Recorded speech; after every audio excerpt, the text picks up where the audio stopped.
Chapter 6 of The Science of Being Great by Wallace D.Wattles. The Social Point of View. Without faith, it is impossible to please God, and without faith, it is impossible for you to become great.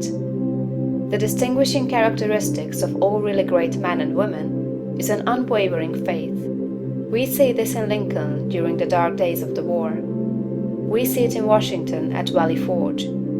We see it in Livingstone, the crippled missionary, threading the mazes of the dark continent, his soul aflame with the determination to let in the light upon the accursed slave trade which his soul abhorred.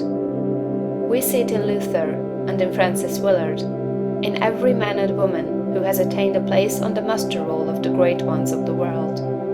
Faith, not a faith in oneself or in one's own powers, but faith in principle, in the something great which upholds right, and which may be relied upon to give us the victory in due time. Without this faith, it is not possible for anyone to rise to real greatness. The man who has no faith in principle will always be a small man. Whether you have this faith or not depends upon your point of view. You must learn to see the world as being produced by evolution, as a something that is evolving and becoming, not as a finished work.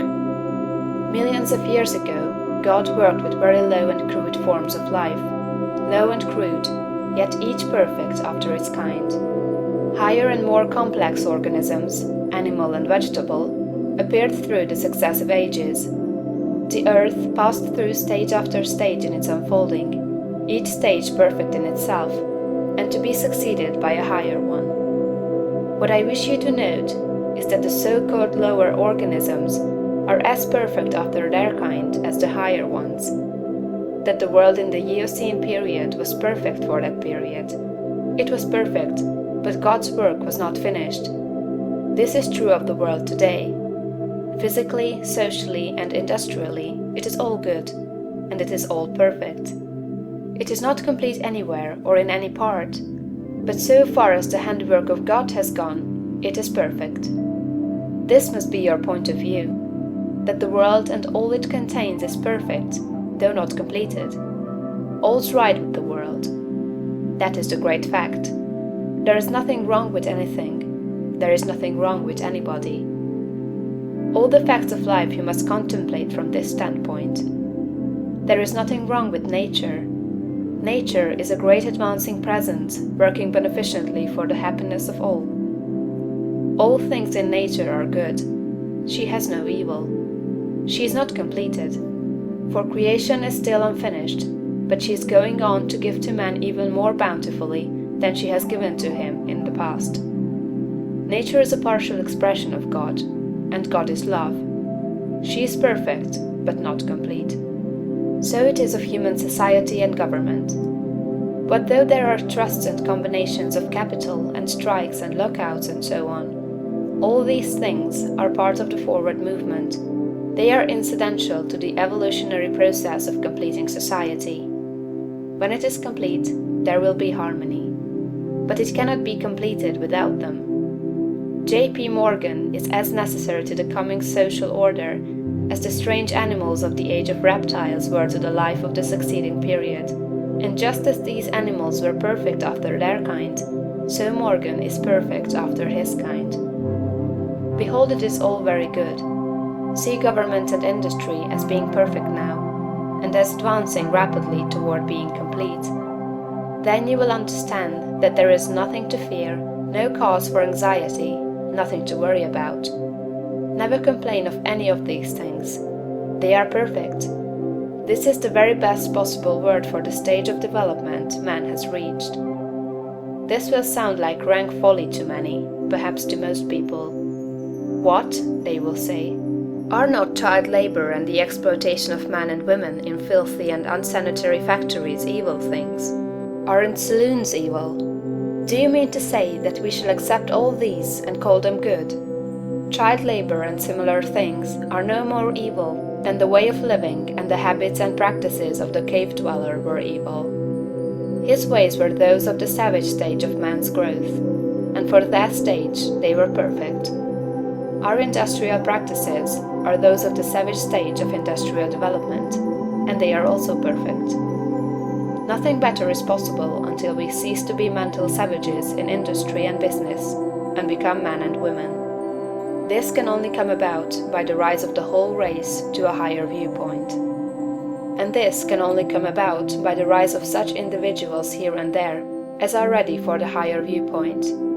The cure for all this inharmoniousness lies not with the masters or employers, but with the workers themselves. Whenever they reach a higher viewpoint, whenever they shall desire to do so, they can establish complete brotherhood and harmony in industry.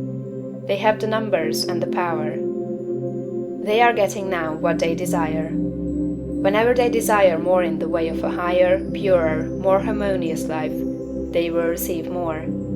True, they want more now, but they only want more of the things that make for animal enjoyment, and so industry remains in the savage, brutal, animal stage. When the workers begin to rise to the mental plane of living, and ask for more of the things that make for the life of the mind and soul, industry will at once be raised above the plane of savagery and brutality.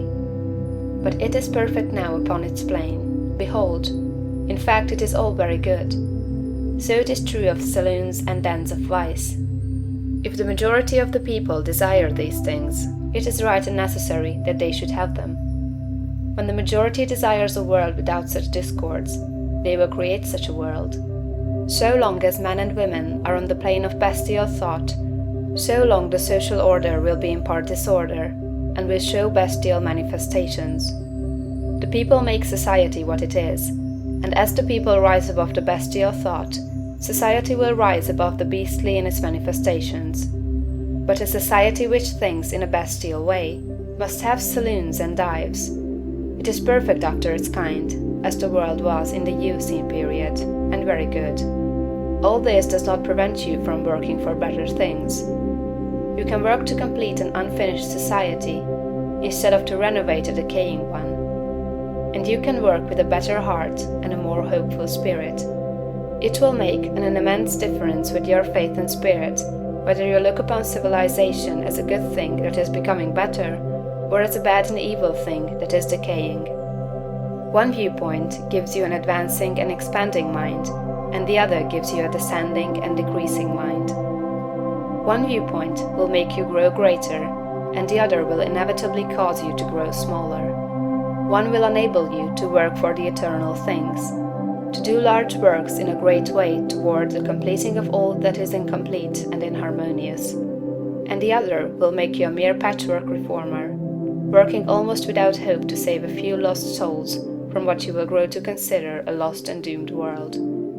So you see it makes a vast difference to you, this matter of the social viewpoint. All's right with the world, nothing can possibly be wrong but my personal attitude, and I will make that right. I will see the facts of nature and all the events, circumstances, and conditions of society, politics, government, and industry from the highest viewpoint. It is all perfect, though incomplete. It is all the handiwork of God. Behold, it is all very good. End of chapter 6.